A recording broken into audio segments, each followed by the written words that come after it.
Greetings, fellow Arrow fans. Well, our look at Arrow Season 1 now continues on with the episode Muse of Fire. After a phone call from Thea reminding him that he is supposed to be having lunch with his mother, Oliver goes to meet her on his motorcycle. Moira and a man named Paul Copani emerge from Queen Consolidated.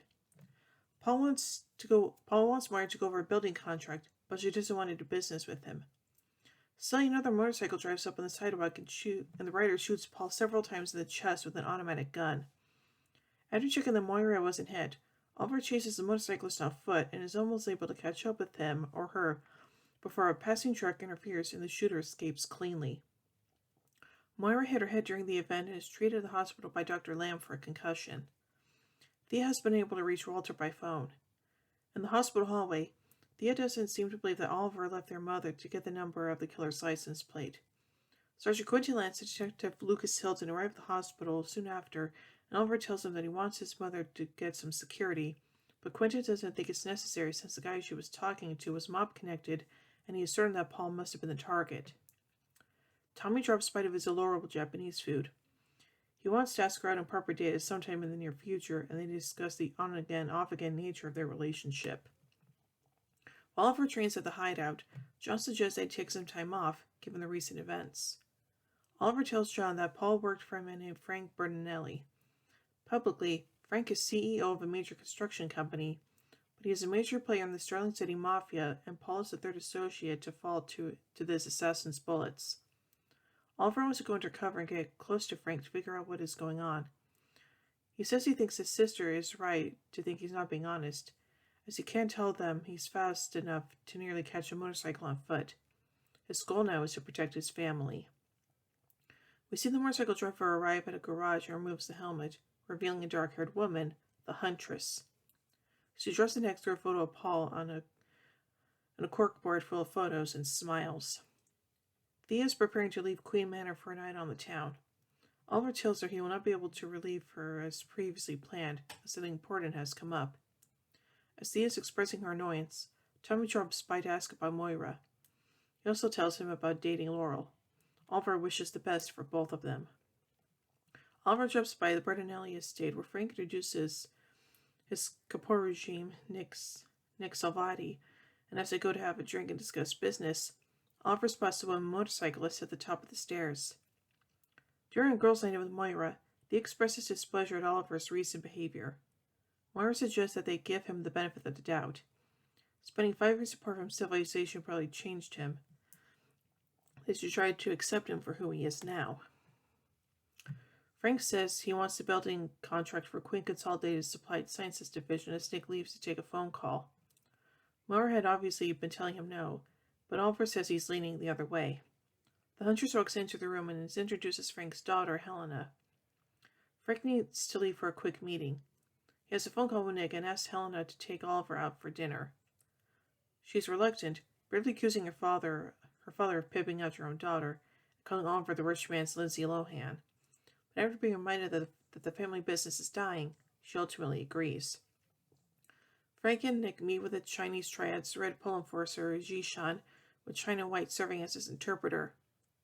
They say they're now responsible for the attacks on his people, but Frank arrogantly promises that if they don't stop now, I'm coming for you. After they leave, Nick asks his boss what the Chinese triad would have to gain by coming after him, but Frank says that no one has ever credited the Chinese triad with rational thinking, and arrogantly doesn't think anyone else is powerful enough to threaten him. Quentin and Lucas are listening to this exchange. The owner of another organized crime family is responsible, but Quentin points out that the last shooting was not done by a pro. At dinner, Helena asks Oliver why his family wanted to be in business with her father. She clearly is not dealing well with the pressure of her family. She asks Oliver about being alone on the island and if there was ever a time when he just felt free. He admits that there were many times like that. Tommy and Laura go to an Indian restaurant for dinner. Tommy expresses his desire for a fresh start between the two of them. The waiter returns, saying that Tommy's credit card has been declined, and he has been ordered to confiscate it. Oliver comments on a cross Helena is wearing. It was a gift from her late fiancé, Michael Staden. They're heading it off when John calls him with word he has to leave. As he excuses himself, Helena warns him to be careful dealing with her father. Malcolm drops by to see Moira in her bedroom. He's there to make sure her convictions haven't changed based on recent events, as she assures him they have not. John pulled Oliver out of his dinner because Nick has been going around town violently anyone who owes Frank protection money. The next potential victim is the owner of Russo's, the restaurant where he had dinner with Helena. Nick and an associate are looking for a second payment for the month. Just before they can break the fingers of Mr. Russo and his wife Jenny, both the Hood and the Huntress show up to thwart the criminals. In the ensuing fracas, Nick escapes and the Hood and the Huntress end up fighting each other. Near the end of the fight, the Hood pulls off her helmet and sees who she is. Helena rushes off, with them ultimately choosing to let her go. Back at the hideout, Oliver's adamant that Helena must have a good reason for targeting her family.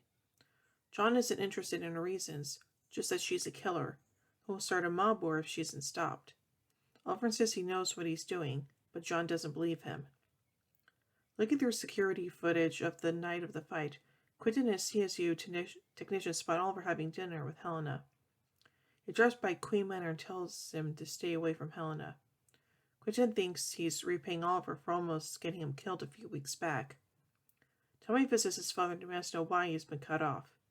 Malcolm calls his son a joke that is no longer funny, and says he's tired of Tommy's chronic irresponsibility and terminal laziness, so he's yanking away his trust fund and freezing all his assets. Rude. Oliver follows Helena to Michael's grave. She says that losing him changed her. Her love for him turned to a hate that she cannot let go of. She tells Oliver to stay away from her. Nick pulls up and loads them both into a van at gunpoint. Oliver and Helena are taken to an abandoned warehouse and tied up. Nick tells Helena that he knows that she has betrayed the family, as he found a crucifix at Russo's. Helena reveals she wanted revenge on her father for ordering Michael's death. Nick reveals that Michael was an informant for the FBI.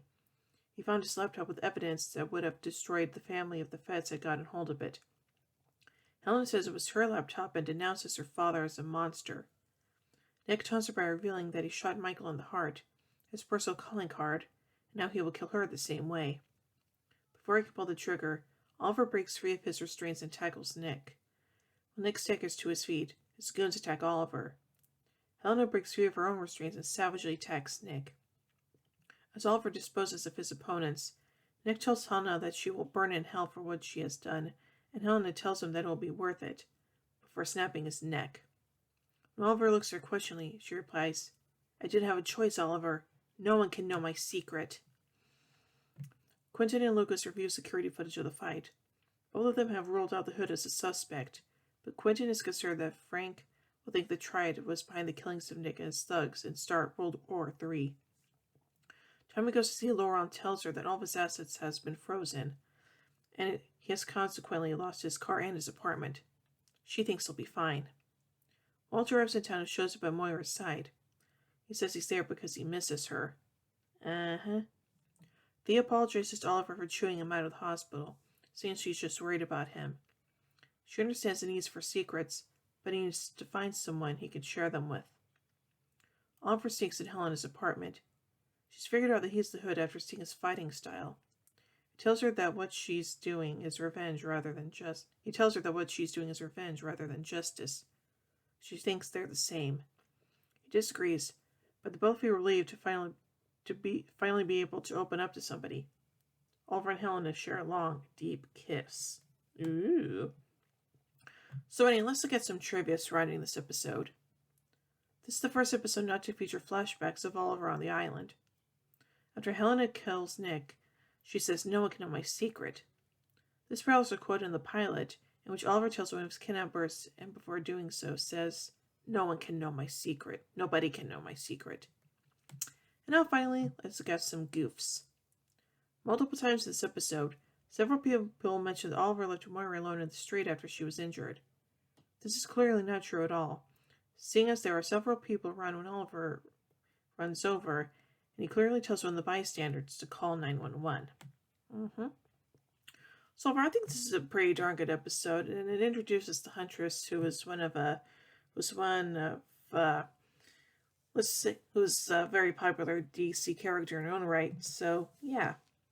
So overall, I give Muse of Fire 4 arrowheads out of 5. Well, anyway, tune in more as we take a look at the next episode, Vendetta. And so, until then, in the words of Oliver Queen, you have failed this city.